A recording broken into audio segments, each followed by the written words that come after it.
तो स्वागत है आज मेरे एक और ब्लॉक में। ज्ञानी भाई आए हैं हमारे दिल्ली से, जो अभी जिला पंचायत सदस्य हैं, होने वाले हैं। नहीं बैठे हैं ज्ञानी भाई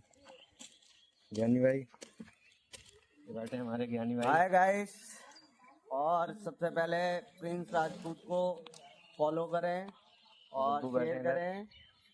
और इसी के साथ में मैं बताना चाहता हूँ कि जब हम इस ग्राम पंचायत में आते हैं तो बहुत शर्म आती है हमें कि यहाँ पे आज भी जातिवाद पे वोट मिलता है और वोट देते हैं लोग, जिसकी वजह से ग्राम पंचायत में बिल्कुल विकास नहीं हो पाता है।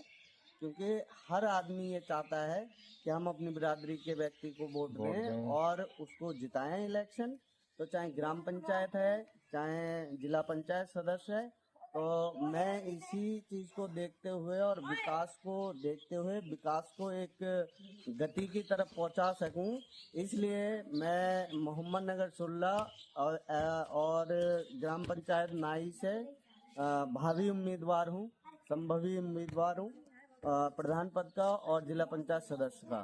तो अभी 2026 में मैं इसमें प्रयास कर रहा हूं और मैं आप लोगों से निवेदन करना चाहता हूं कि जातिवाद को छोड़ के विकास के लिए भाई ज्ञानी को एक बार आगे लेके आइए। आपको कहने का मौका नहीं मिलेगा। क्षेत्र के अंदर विकास की नदियां बहेंगी, विकास होगा। तो आप लोगों ने सुन लिया होगा हमारे ज्ञानी भाई क्या बोल रहे हैं। एक बार आपने सबको बना के देख लिया, एक बार हमारे ज्ञानी भाई को भी बना के देखिए। मैं सामने से बात करता हूँ ज्ञानी भाई से। अब बताइए ज्ञानी भाई, और कुछ गांव के बारे में कुछ। और कुछ क्या बताऊंगा कि आदमी की जिंदगी में 2-3 चीज बहुत महत्वपूर्ण है: कपड़ा, रोटी और मकान। उसके साथ साथ ये जैसे ग्राम पंचायत है, इसमें स्वास्थ्य के लिए हॉस्पिटल तो बन गया है। हाँ, हॉस्पिटल तो है अपने गाँव में। इसमें अभी तक कोई डॉक्टर नहीं है, कोई नर्स नहीं है। काफी समय से ये बंद पड़ा रहता है।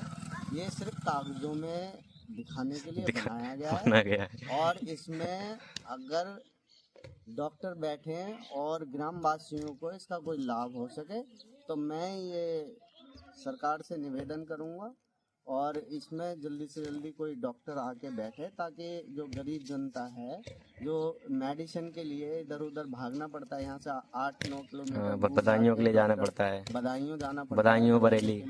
और रात में यहाँ कन्वेंस की बहुत प्रॉब्लम है, जिसकी वजह से लोगों को दिक्कतें होती हैं। तो सरकार से निवेदन करता हूँ, यहाँ पर कोई डॉक्टर आना चाहिए।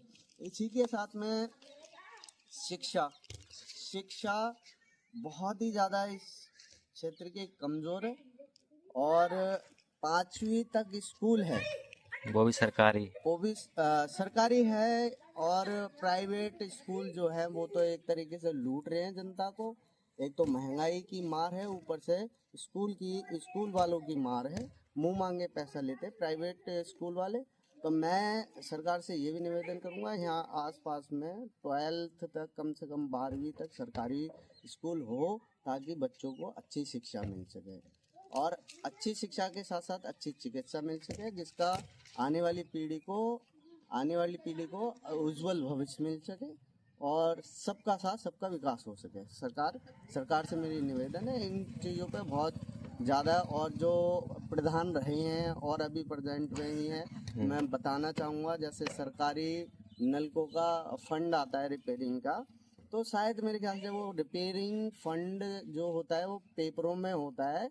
अभी हमारे बगल में एक सरकारी नल है, वो आप देख सकते हैं। मैं चाहूँगा कि भाई प्रिंस भाई दिखाएंगे यहाँ पे इस नल के सिर्फ मैं आपको डेमो को लिए दिखा रहा हूँ। बाकी के इस गांव के लगभग 98% नलके जो हैं बिना पानी के खड़े हुए हैं।